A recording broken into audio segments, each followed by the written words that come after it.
다들 지난주에 수업했던 거 생각나? 좀 어려웠던 것 같은 기억이 있어. 맞아, 좀 어려웠어. 지난주에 우리가 부활에 대해서 배웠잖아. 맞아. 이거 어려워. 그래. 어려운 건 누구한테 어려웠어. 물어야 될까요? 우리 척척 박사님께 물어봅시다. 맞아. 부활 그치. 반장도 있잖아. 척척 근데 박사님. 나도 지난 시간에 너무 어려웠는데 고린도전서 15장의 그 부활은 그리스도의 부활이 아니라 죽은 자에 대한 부활에 대한 맞아. 내용이었던 거. 그리고 죽은 자는 두 가지로 나눌 수가 그래, 있어요. 그래. 죽은 자라는 것은 영적으로 죽은 자를 뜻하는 거지. 역시 남달라. 오빠의 얼굴이 썩어가고 있어. 반장이니까 또 한마디 해야지. 정리해봐. 오빠. 이건 뭐지? 날 쫓아내는 느낌이야. 어? 하여튼간에 하여튼 죽은 자에 대해서 얘기 다 했네. 말하지. 뭐라고? 반장이니까 얘기해야지. 이 자리 내려놓으셔야겠어요? 내려놔야겠어. 무슨 소리야?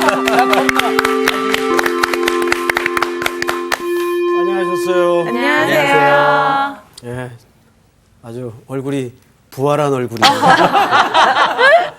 지난주 부활에 대해서 공부했죠? 네. 예. 아, 누가 포문을 좀 열까?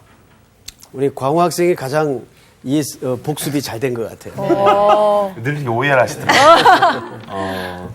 그 부활이라는 의미는 명사적인 의미와 형용사적인 의미가 있는데 오.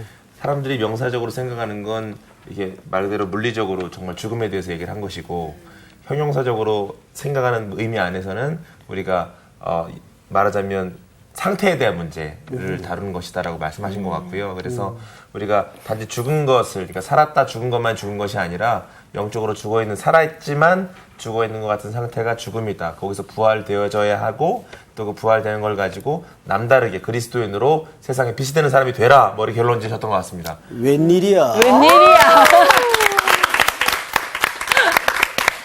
마치 지난 시간 공부한 것처럼 이렇게 아주 기억을. 진짜 시간이 오래됐는데도 몰랐는데. 부활해서 그래요. 진짜. 그래서 중요한 얘기를 했죠. 네. 예, 우리 지난 시간에 부활의 공부를 했는데, 일단 이 부활에 대해서 여러 시각이 있을 수 있어요. 뭐 육체적인 부활, 그리스도 몸의 부활, 또 우리의 부활. 근데 지난 시간에 사도 바울이 이 글을 읽게 한 독자가 누구였다 그랬죠? 고린도 교회 교인들. 그렇죠. 신자라 그랬어요, 신자. 안 믿는 사람들이 아니고. 그렇다면 부활에 대한 설명도 달라질 수밖에 없단 말이에요. 네. 그래서 그 부활이라는 주제로 성경을 쭉 봤더니 죽어 있는 이런 표현들이 많이 등장을 했죠. 네. 그런데 그 죽었다라는 말은 명사로 설명할 때와 형용사로 설명할 때가 다르다. 방금 우리 광호 학생이 얘기한 것처럼 달라요. 근데 지난주 내용은 전부 형용사로 설명을 했어요. 그리고 마지막 우리 결론에 뭐 설명했죠? 빌립보서 3장에 부활의 권력, 부활의 권능. 네. 그 말이 갖는 의미는 앞에 에크라는 전치사가 붙었을 때는 그 부활이 어떤 부활이 돼요? 눈에 띄다. 드러냈다. 죽었는데 일어나. 일어나다. 누웠는데 일어나다. 그러니까 눈에 띌 수밖에 없죠. 네. 예. 어떻게 한 주간 그렇게 사셨어요? 노력은 저는 일단은 어딜 학생. 가도 눈에 띄는 외모기 때문에 그렇지. 그러니까 외모로 눈에 띄어서는 안 된단 말이에요. 일단 멀리서 먼저 눈에 띄고 그 다음부터 다가가면 여기 우리 자매들처럼 외모로 눈에 띄어도 되지만 내면이 눈에 띄어야 돼. 내면이. 여러분 아시겠죠? 네. 이제 오늘은 아주 민감한 주제를 다루겠습니다. 오늘 수업 고린도전서 29강 연보에 관하여. 지난주 부활이라는 주제와 설명이 좀 연결이 안 되는 듯한 주제인데 오늘은 헌금.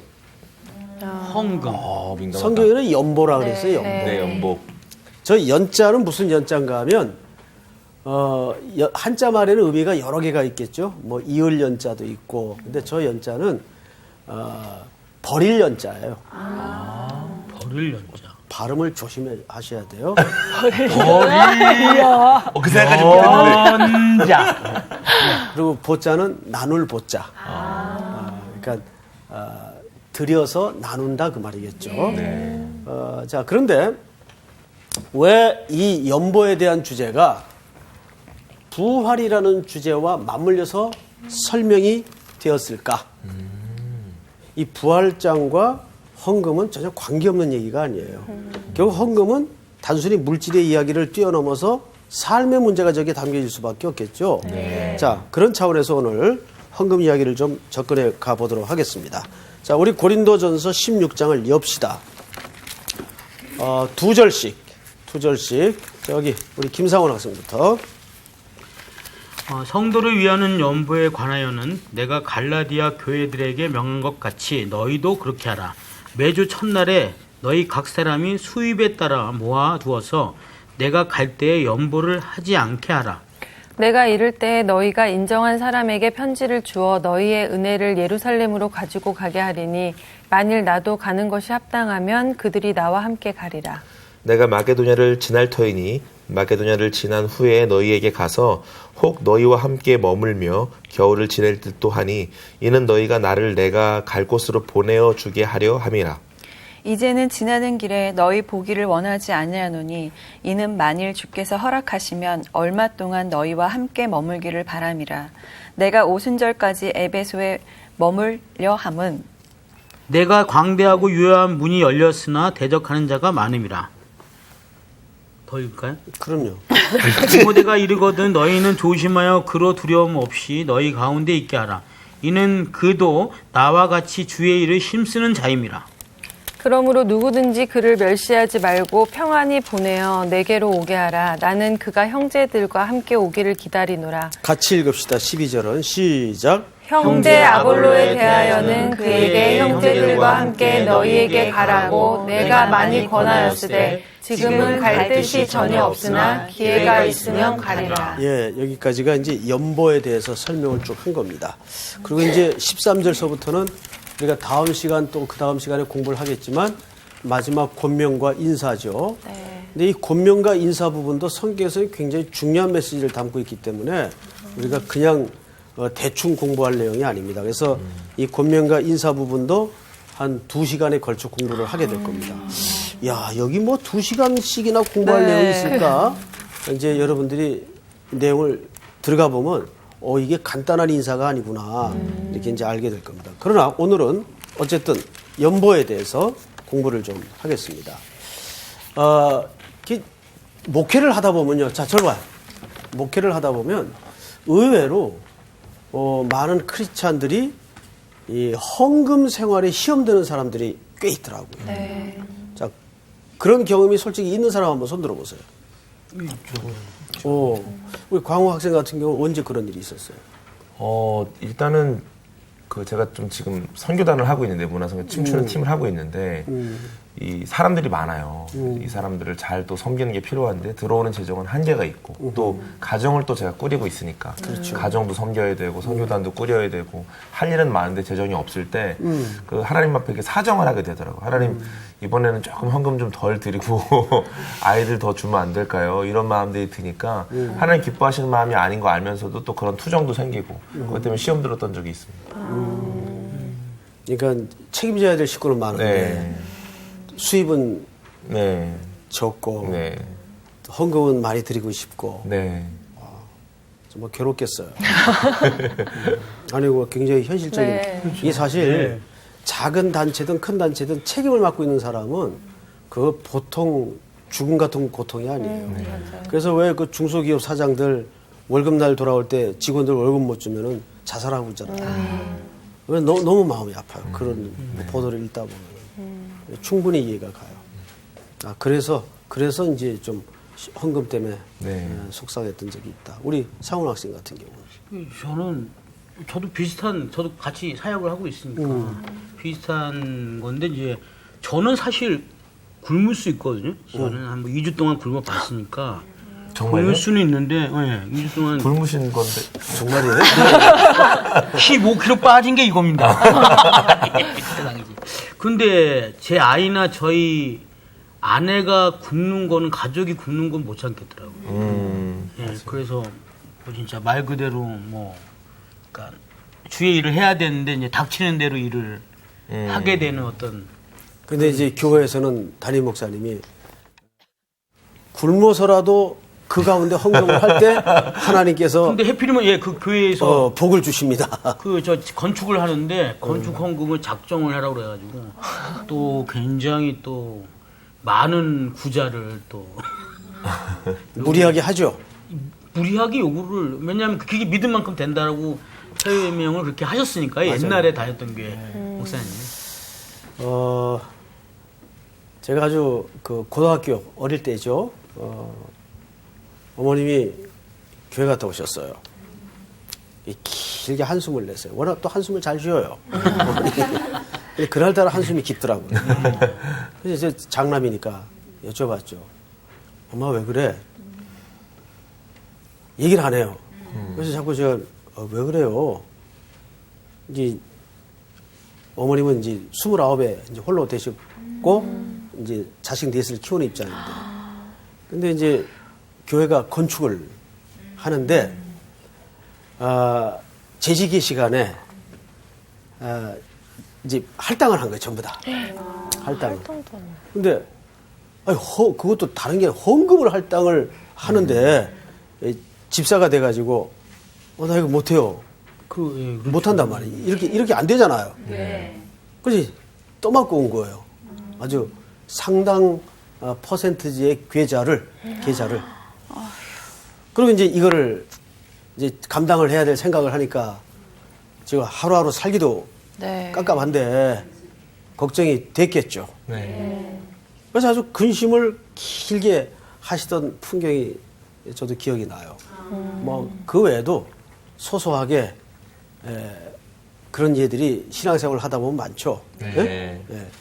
자, 우리 마가복음 12장을 한번 열어보십시다. 아주 너무 똑같은 마가복음 12장 41절부터 제가 좀 읽겠습니다.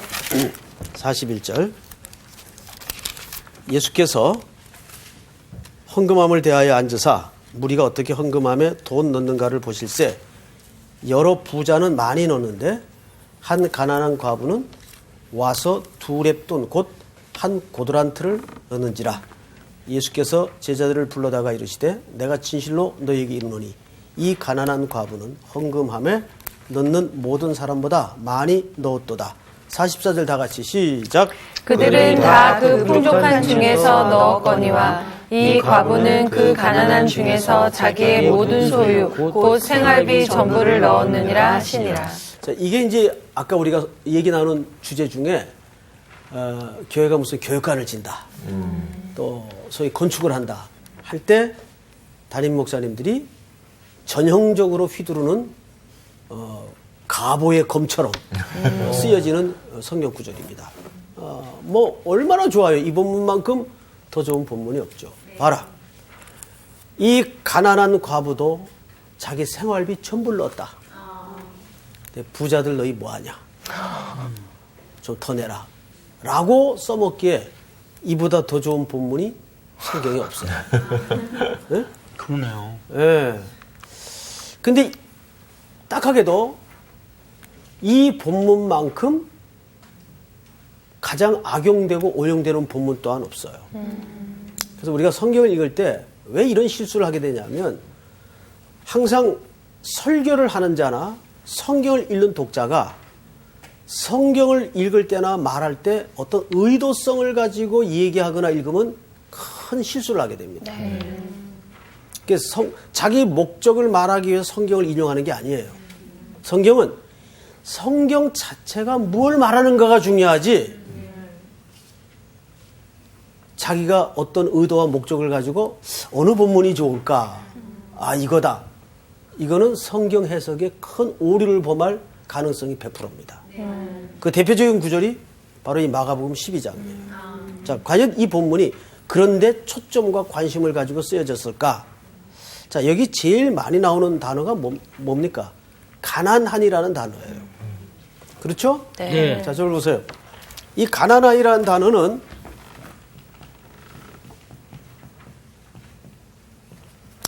세 가지 정도에서 쓰여져요. 우리말에도 생활비가 있죠? 그 다음에 생계비가 있어요. 맞죠? 네. 근데 생계도 안 되는 걸 뭐라 그래요? 생존. 그렇지. 어떻게 알았어? 생존비. 근데 여기 나오는 이 가난하이라는 헬라 말은 가장 비참한 상태의 가난함을 얘기합니다. 어느 정도냐?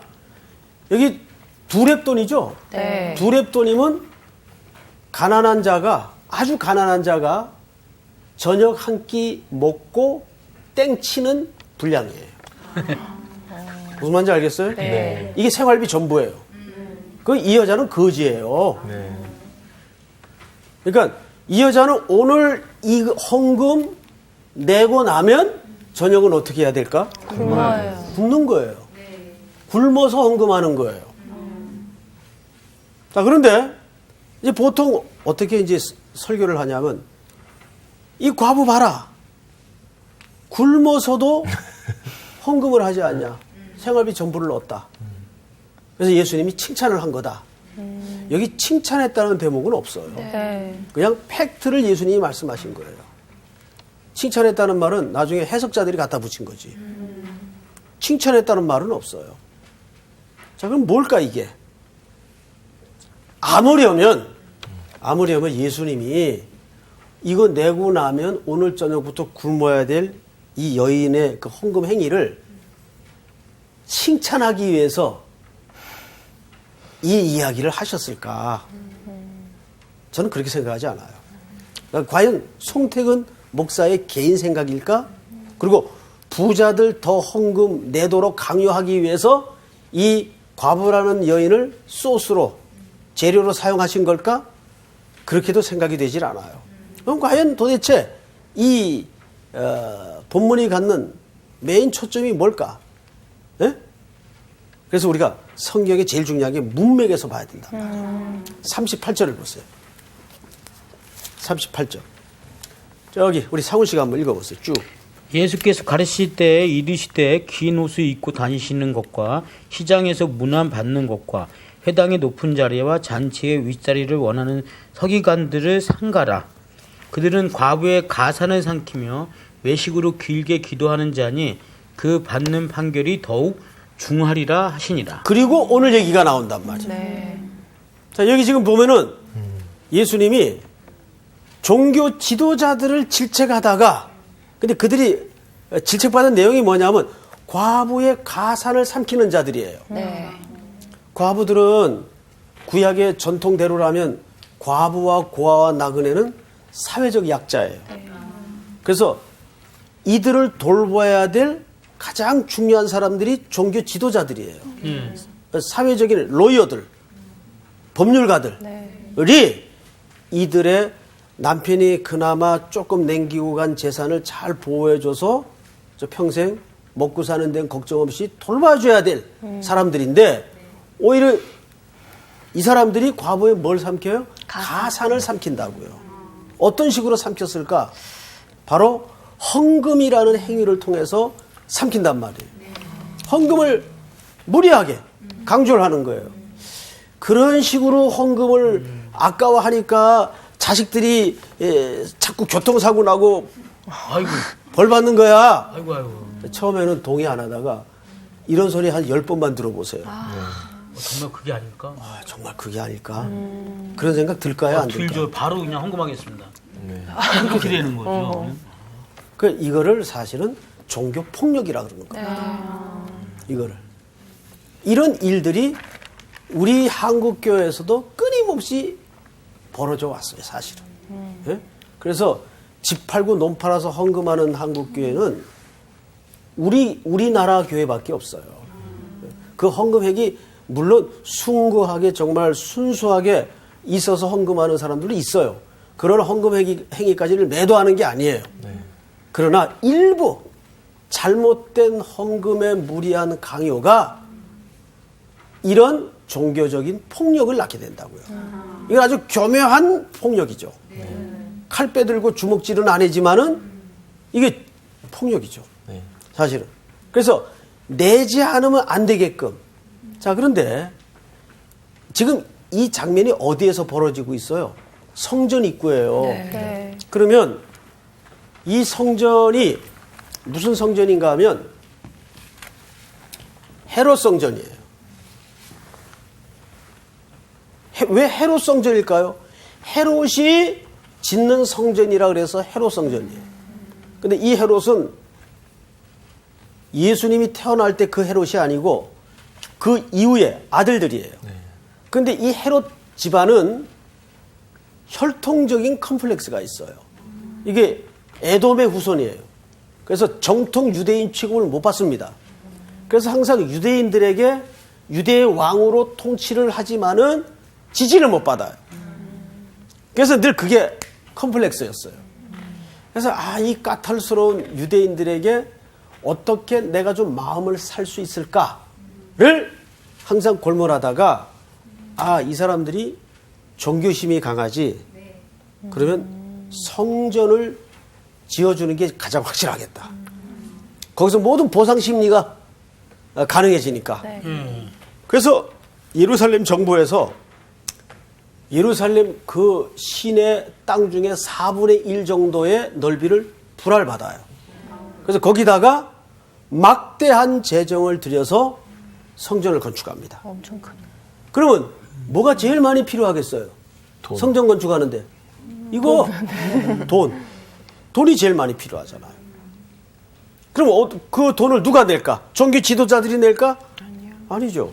백성들. 전부 백성들이나 가난한 성도들이 헌금을 해야 돼요. 근데 헌금은 잘 안 들어와. 그러면 이제 앞에 서기관들이나 바리새인들이 어떻게 해야 될까? 이제 강요를 하는 수밖에 없어요. 그 강요를 하는데 막 윽박지를 수는 없고 이제 종교적인 과장을 조장하는 거예요.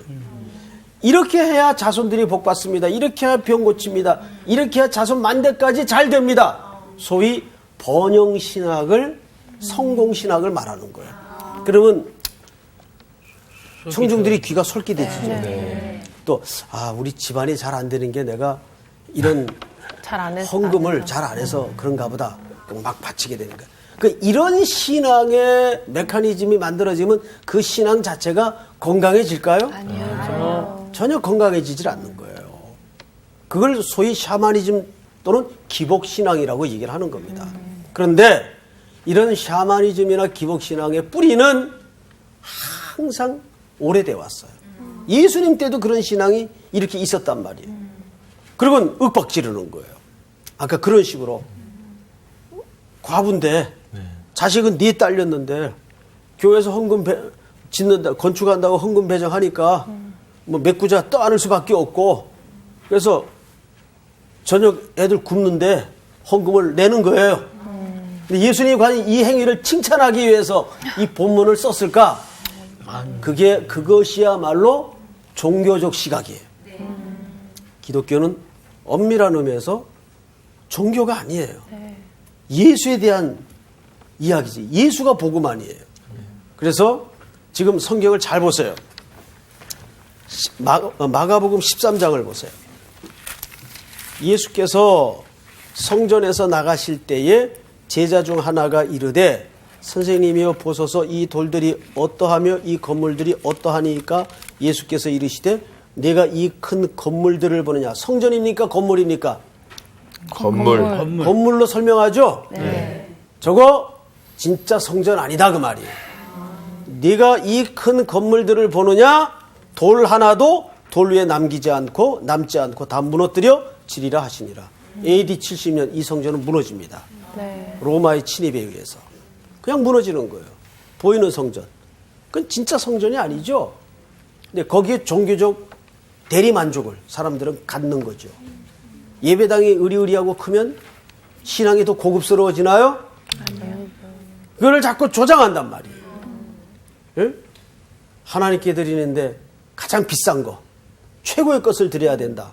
이런 말도 안 되는 어거지 논리로 사람들의 그 종교심을 자극하는 거죠. 제가 너무 살벌하게 얘기하는 게 아닙니다. 네. 이게 현실입니다. 네. 사실은. 그래서 많은 시험들이 들어요. 어려움을 겪게 됩니다. 자, 그러면 과연 오늘 사도 바울은 이 연보에 대해서 우리가 드리는 헌금에 대해서 어떤 이야기를 하고 싶은 걸까? 자, 우리 고린도 전서로 다시 가서 우리 본론으로 좀 들어가 보십시다. 16장 보십시다. 1절 제가 읽겠습니다. 성도를 위하는 연보에 관하여는 내가 갈라디아 교회들에게 명한 것 같이 너희도 그렇게 하라. 자, 이 연보는 어떤 연보의 목적이 성도를 위하는 연보예요. 네. 건물을 위하는 연보가 아니라 특별히 이 연보는 가난한 사람들을 위한 연보였어요. 그럼 어떤 가난한 사람들이냐? 여러분 사도행전 11장을 잠깐 참고 구절로 찾아보십시다. 사도행전 11장 28절 11장 28절을 우리 조수의 학생이 한번 읽어보세요. 그 중에 아가보라 하는 한 사람이 일어나 성령으로 말하되 천하에 큰 흉년이 들리라 하더니 글라우디오 때에 그렇게 되니라. 제자들이 각각 그 힘대로 유대에 사는 형제들에게 부조를 보내기로 작정하고 이를 실행하여 바나바와 사울의 손으로 장로들에게 보내니라. 네, 이게 무슨 얘기냐면 아가보라는 사람이 일어나서 천하에 큰 흉년이 들 것을 예언했어요. 근데 그 예언대로 어마어마한 기근이 임합니다. 큰 흉년이 임해요. 그래서 그중에 제일 어려웠던 교회가 예루살렘 본교회였어요. 그래서 한 군데만 더 찾아보십시다. 우리 광호 학생. 네. 갈라디아서 2장. 갈라디아서 2장. 10절. 다만 우리에게 가난한 자들을 기억하도록 부탁하였으니 이것은 나도 본래부터 힘써 행하여 왔노라. 네. 이 갈라디아가 아시아에 있는 교회죠. 그래서 아가보의 그 예언대로 아시아에 어마어마한 기근이 들었어요. 특별히 예루살렘에. 그래서 온 교회가 이 일을 돕기로 결정을 한 겁니다. 예루살렘 교회는 어떤 교회예요? 예루살렘 교회는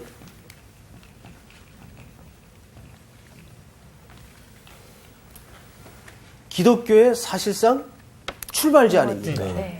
그런데 본교회가 기근이 들었어요.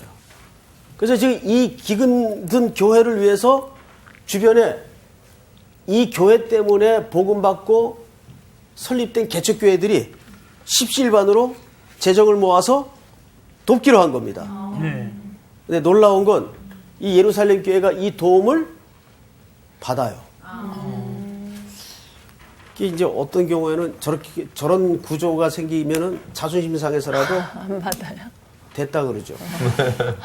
우리 됐다고. 우리가 너무 힘드니까. 우리가 미국 교회 만약에 돕는다고 헌금하면 미국 교회에서 자존심 상해 하겠죠.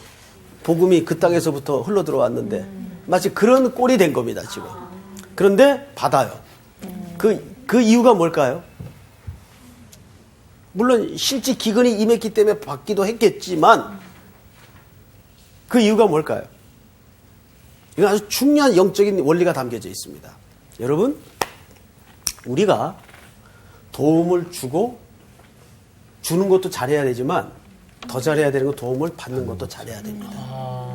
왜냐하면 우리가 어떤 구제를 해주고 구제를 받는다는 것은 사실은 물질적인 도움을 주고받는 개념을 뛰어넘어서 이것은 그리스도 안에서 우리가 한 몸이라는 확인과 동의가 이루어지는 거룩한 교제예요.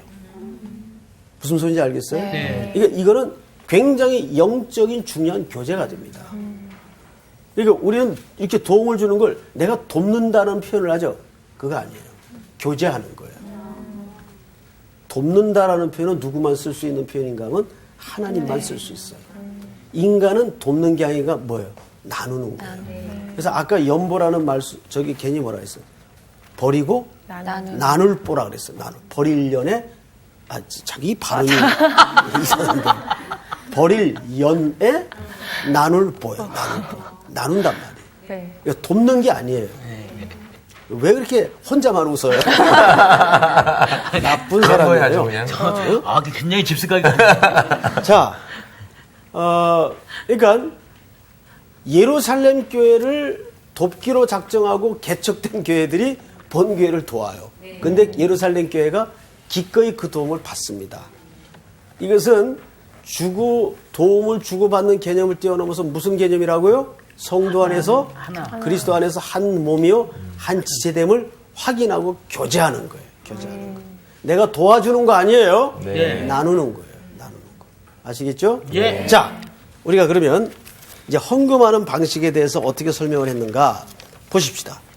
2절. 매주 무슨 날에? 첫날에. 첫날에.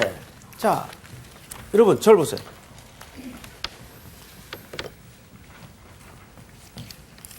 매주 첫날이면 월화수목금토일 중에 어느 날을 말할까요? 주일. 1. 주일. 여기 뭐라 그랬죠 지금? 네. 지금 뭐라 그랬죠? 아니, 저 1. 일. 네. 일요일 얘기한 거죠? 네. 두 사람 다 같은 날을 얘기한 거죠? 네. 네, 맞아요. 대답하려면 확실히 있게. 자, 물론 이 일이라는 말은 태양력에 근거된 표기죠. 네. 일, 그 다음에 월, 월, 화, 수, 목, 금, 토. 토. 안식일이 토요일이죠. 네. 그러면 첫날은 당연히 일요일이자 주의 날이 됩니다. 네. 이 주의 날이라는 표현을 계시록에서 처음 하죠. 주의 날에. 그래서 이 날이 사실 주일 날이에요. 그 뭐 일요일이라고 해도 무방합니다. 근데 우리 이제 기독교인들은 주일날 이제 따로 이 날을 말하는데 왜냐하면 우리가 매일이 주일이지 이 날만 주의 날은 아니죠. 네. 예, 그런 관점에서 이 첫날은 이 당시에 일요일을 얘기합니다. 그러니까 이것이 왜 중요하냐면 이미 기독교 초기에 안식일에서 주일로 슬금슬금 넘어가고 있는 거예요. 그렇죠? 그러니까 사도행전에 보면 안식일도 지키고 주일도 지켜요. 그러다가 점점 안식일이 폐지가 되면서 우리가 예배드리는 날을 예수님이 부활하신 주일로 중심에서 모이게 됩니다. 네. 그러니까 처음에는 이것이 구분이 별로 없어서 우리 기독교가 유대교라는 공동체에서 분리되어 나오는 과정에서는 이제 어중간하게 두 날을 다 지켰어요. 안식일도 지키고 주일도 지켰어요. 그러다가 점점 주일로 이제 굳어집니다. 정확하게. 뭐 그것은 신학적으로 좀 더 검증해야 될 많은 내용이 있기 때문에 우리가 오늘 다루진 않겠지만은 어쨌든 여기에서 우리가 주일이 예배의 날로 지켜주고 있다는 것을 명확하게 이해를 해야 되는데 네. 이렇게 되어 있습니다. 2절에 매주 첫날에 너희 각 사람이 수입에 따라 모아두어서 내가 갈 때 연보를 하지 않게 하라. 자, 이게 무슨 얘기냐면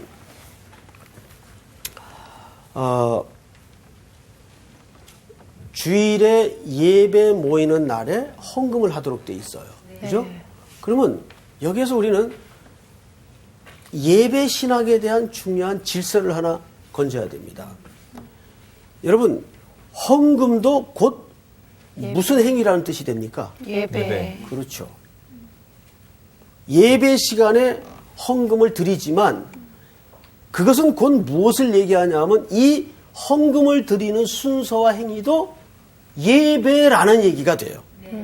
그러니까 중요할까 안 할까요? 중요하죠. 중요합니다. 굉장히 중요한 얘기예요. 그래서 우리가 이제 이 헌금을 드리는 신학적 이유를 마지막 결론 부분에 가서 좀 보겠지만은 그 다음에 두 번째 뭐라고 명시되어 있는가 하면 수입에 따라 그랬어요. 수입에 따라. 수입에 따라.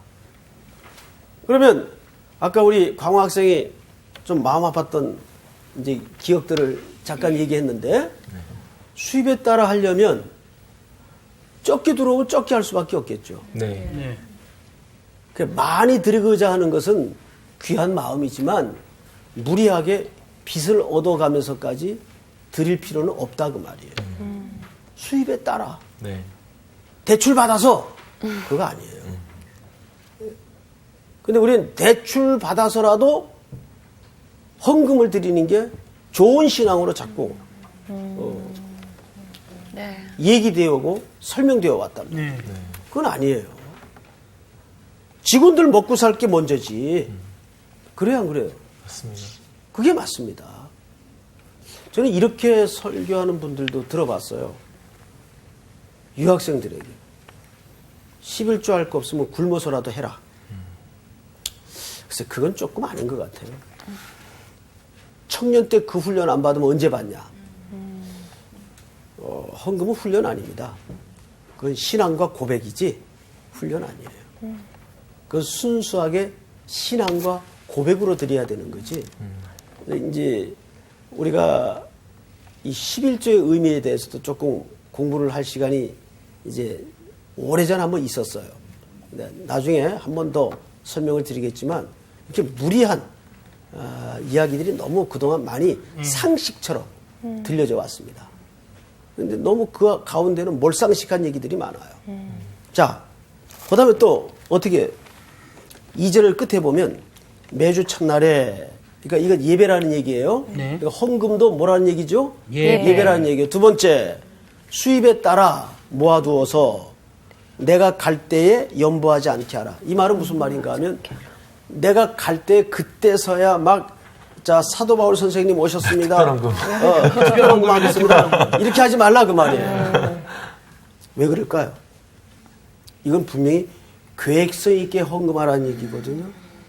헌금은 감정적으로 즉흥적으로 해서는 안 된다는 얘기예요. 부흥회 때 우리 실수 많이 하죠. 막 불 꺼놓고 이상한 조명 돌아가면서 그다음에 백뮤직까지 틀어가지고 이제 앞에서 사랑하는 성도 여러분들 그래서 마치 경매 붙이듯이 저는 그런 현장을 여러 번 봤어요. 다 눈 감으십시오. 그리고는 진짜 눈 감지 말고 정말 이렇게 말을 하시죠. 다 눈 감으십시오. 그리고는 1억 할 사람 없습니까? 1억. 이제 건축 몇백억 해야 되니까. 그러면 이제 마음속에 앞자리에 앉은 장로님들이 고민해요. 명색이 장로인데. 근데 이제 어느 이제 부흥 강사는 예 감사합니다. 저기 한 분 손 드셨습니다.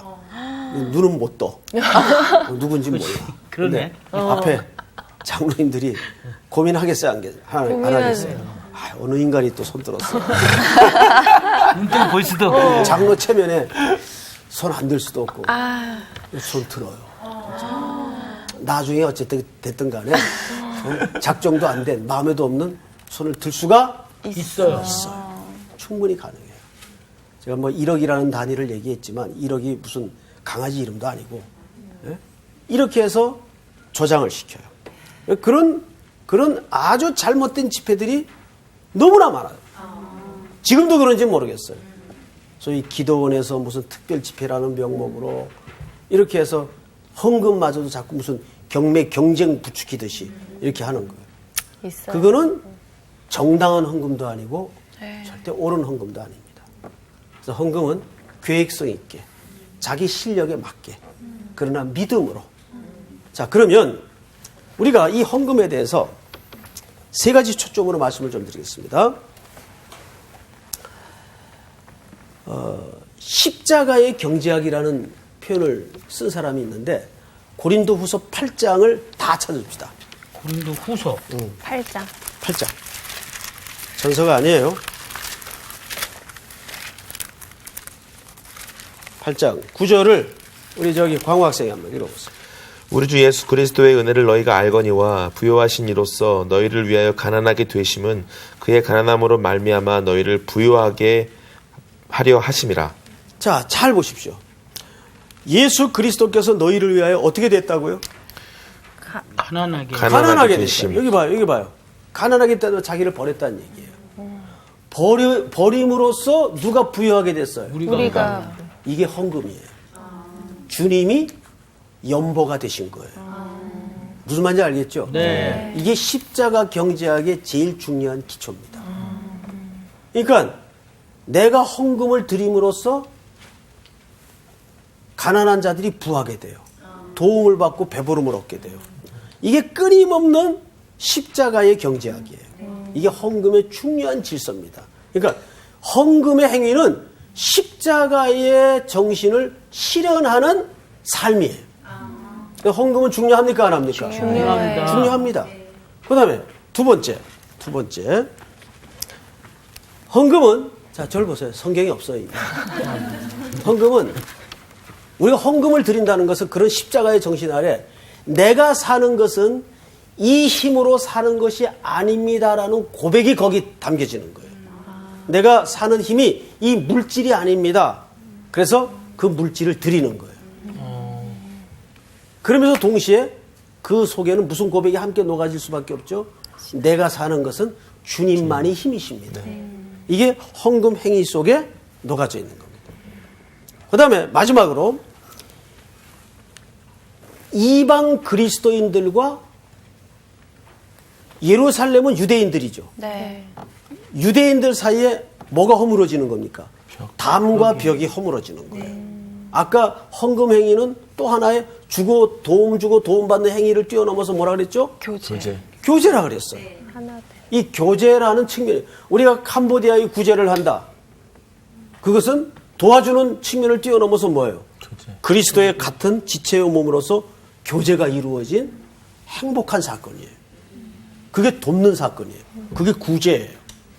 이해가 되죠? 네. 오늘 세 가지. 우리가 헌금을 하는 것은 뭐예요? 예배. 그거는 드리는 방식이고.